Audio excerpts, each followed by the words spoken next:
Hello दोस्तों, स्वागत है आपका अपने यूट्यूब चैनल एग्जाम गुरु में। तो दोस्तों ये एक इंडियन कोड गार्ड सेट है, साइंस का यहाँ प्रैक्टिस सेट मैं आपको कराऊंगा। फुल प्रैक्टिस सेट है, लगभग 20 प्लस क्वेश्चन है।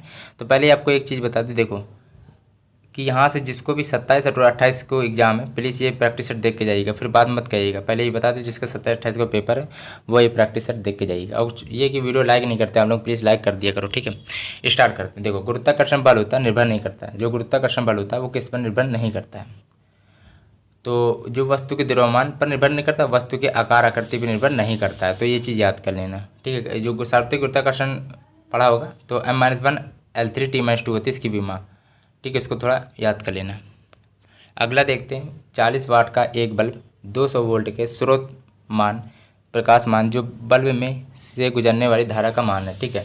तो शक्ति की मात्रा वाट होता है, शक्ति की मात्रा तो 40 वाट ये दिया गया, वी वोल्ट हो गया, तो दो पी दिया, ये वी दिया है। अब आई पूछा गया, ठीक है। आई ये पूछा मतलब कि पी वी आई में कोई रिलेशन बताना है, तो पी बराबर होता है वी आई। 17 नंबर बता रहे, ठीक है। अब आई पूछा गया धारा, मतलब धारा का मतलब एम्पियर होता है। तो आई बराबर हो गया पी अपॉन वी। क्या हो गया? P upon we. पी शक्ति होता है, वाट होता है, इसका मतलब तो 40 अपॉन में 200 हो गया। ये 0 0 कट गया, 4 25 1 अपॉन में 5 आया। अब इसको इससे भाग देंगे तो 0.2 आएगा, क्योंकि 0 बढ़ाएंगे तो पॉइंट लगेगा इधर, तो आपका 1 आएगा, मतलब 0.2 एम्पियर आ गया। 5 दूनी 10 होता है ना, 0.2 एम्पियर राइट ऑप्शन। एम्पियर क्यों आया? क्योंकि धारा पूछा गया, आई का धारा का मतलब एम्पियर ही होता है, तो 0.2 एम्पियर राइट ऑप्शन है। अगला प्रश्न है, यदि किसी वस्तु के द्रव्यमान और कार्यरत त्वरण दोनों को दोगुना कर दिया जाए तो उस पर कार्यरत बल क्या होगा? ठीक है, देखो अब इसको बताते हैं। वस्तु के द्रव्यमान मतलब m और कार्यरत त्वरण मतलब एक्सीलरेशन a, और इसमें पूछा गया बल F पूछा गया, ठीक है। चलो तो इसको कैसे करेंगे, देखो कैसे करना है। F बराबर क्या होता है? ma होता है, ठीक है। F बराबर यही बल ही पूछा गया था यहाँ पे, ठीक है, तो वही निकाल दे रहा है। m क्या है? m इसमें वस्तु के द्रव्यमान और त्वरण दोनों को दोगुना कर दे, तो इसको भी दोगुना और इसको भी दोगुना, 2 दूनी 4, ठीक है। F बराबर होगा 4 गुना। कितना बार निकला? 4 गुना निकला, राइट ऑप्शन ए पार्ट। अब पेपर में ये किया आपको m शायद 4 गुना दे दिया जाए और ए भी 4 गुना हो जाए, तो 4 से 16 गुना हो जाएगा, ठीक है। उसके हिसाब से पर ये सूत्र आपका यही लगेगा, F बराबर ma होता है। तो ये चीज़ याद रखना, ठीक है। केवल सूत्र चेंज हो सकता है, मतलब सूत्र वही रहेगा, बस डिजिट चेंज हो जाए। जैसे कि यहाँ पे कह दें कि द्रव्यमान और त्वरण के 8 गुना हो जाए, तो 8 8 कितना हो जाएगा? 64 हो जाए, क्योंकि दोनों 2 गुना हो जाए, ठीक है। चलो दोनों 8 गुना कर दे, तो चलो भाई अब अगला दिया गया, रेगिस्तान में जो मृग तृष्णा है, जो मरीचिका कहते हैं जिसको, किस प्रक्रिया के कारण दिखाई देती है? तो द्विअपवर्तन राइट है, या तो फिर टोटल इंटरनल रिफ्लेक्शन भी हो सकता है, क्योंकि पूर्णांतरिक परिवर्तन, ठीक है। और हीरे का चमकना वो भी पूर्णांतरिक परिवर्तन होता है। अगला प्रश्न है, निम्नलिखित में से विद्युत का कुचालक है? तो विद्युत का कुचालक है भाई शुद्ध पानी है। रेडियो एक्टिविता का मात्रक है 21 नंबर है, तो इसका राइट ऑप्शन क्या होगा? बी क्यूरी होता है। दिए गए द्रव्यमान, ठीक है, द्रव्यमान का संवेग मतलब पी दिया गया, 4 गुना करने पर, अच्छी बात है। कनेटिक एनर्जी पूछा गया भाई, देखो के और पी में कोई संबंध आता तो आप बताइए पहले, तो बताइए पहले। तो देखो एक सूत्र याद कर लो, के बराबर होता है पी स्क्वायर अपन में 2m होता है, ये चीज़ याद रखना है। तो के समानुपाती हो जाएगा पी स्क्वायर, क्योंकि यहाँ केवल पी के बारे में ही बताया गया है। तो के समानुपाती पी 4 गुना, मतलब 4, ये 4 गुना दिया है, 4 चौको 16 हो जाएगा, ठीक है। के समानुपाती 16 मतलब 16 गुना, पहले के पीछे कितना हो जाएगा? 16 गुना हो जाएगा। अगला प्रश्न है, निमोनिया शरीर के किस अंग को प्रभावित करता है? तो बताइए जरा, फेफड़े को, तो इसका ए पार्ट राइट है। एक बार धड़कन में हृदय ढकेलता तो 70 बार, ठीक है। ए पार्ट राइट इन चारों के ऑप्शन के हिसाब से।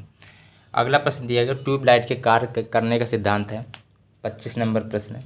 तो गैसों का विद्युत विसर्जन, गैसों का विद्युत विसर्जन राइट है। अगला प्रश्न है, एक वस्तु का द्रव्यमान 5 किलोग्राम है और इसका वेग 2 मीटर पर सेकंड है, वस्तु की गति ऊर्जा क्या होगी?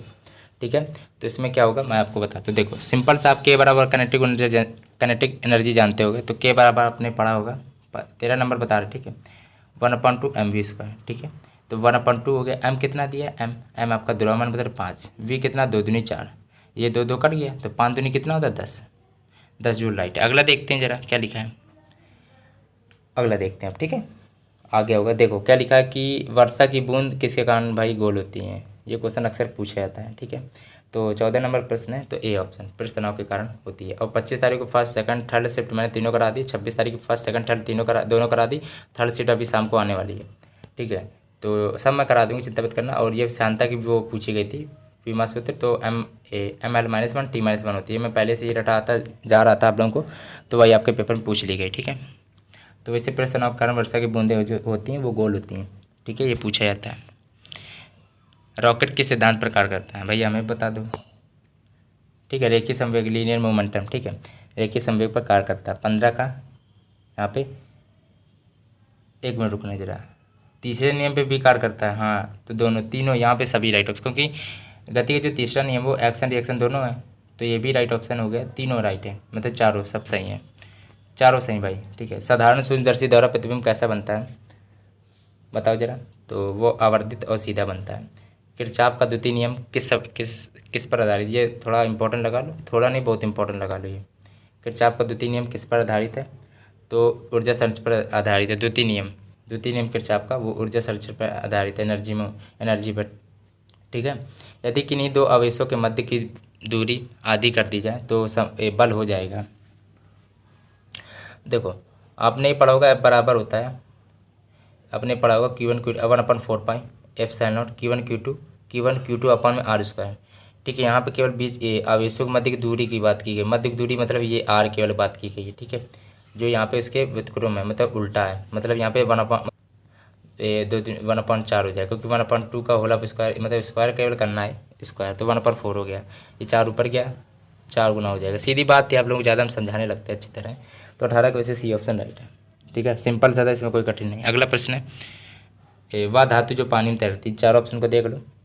तो लिथियम, प्रोटॉन व न्यूट्रॉन का जोड़ कहलाता है। प्रोटॉन और न्यूट्रॉन का जो जोड़ कहलाता है वो क्या होता है।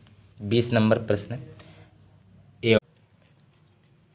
21 नंबर प्रश्न दिया गया, एक प्रतिरोध 1/10 ओम का है और 10 प्रतिरोधों को किस क्रम में जोड़े कि ज़्यादा से ज़्यादा प्रतिरोध प्राप्त हो।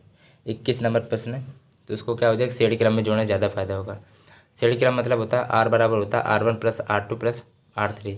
जब श्रेणी क्रम में चलता है तो उसमें सबसे ज़्यादा फायदा होता है प्रतिरोध का। ठीक है, 21 का ए पार्ट राइट है। अगला दिया गया, ठोस वस्तु पर ओस गिरने से क्या क्या बनता है। 22 का बी, पाला बनता है। अगला प्रश्न है, यूरेनियम 235 और प्रोटॉन 92 है, तो न्यूट्रॉन पूछा गया, तो इसमें इसको घटा दो, मैं पहले ही बता चुका था, तो 143 आएगा। ठीक है, घटा लेना। अगला प्रश्न है, प्रक्रिया जिसमें निकाय से ना तो ऊष्मा ली जाती है और ना दी जाती है कहलाती है। 24 का ए पार्ट रुद्रोष में। मनुष्य की नाड़ी में विद्युत धारा प्रवाहित की जाए तो मनुष्य क्या होगा, बताइए जरा। तो यहाँ पे सी पार्ट उत्तेजित हो जाता है। अब ये कि देखो, यहाँ पे मैंने आपको लगभग 20+ क्वेश्चन कराए थे दोस्तों। ये कि वीडियो अच्छा लगा तो लाइक जरूर करना, चैनल सब्सक्राइब नहीं किया तो छोटा चैनल भी सब्सक्राइब कर लेना।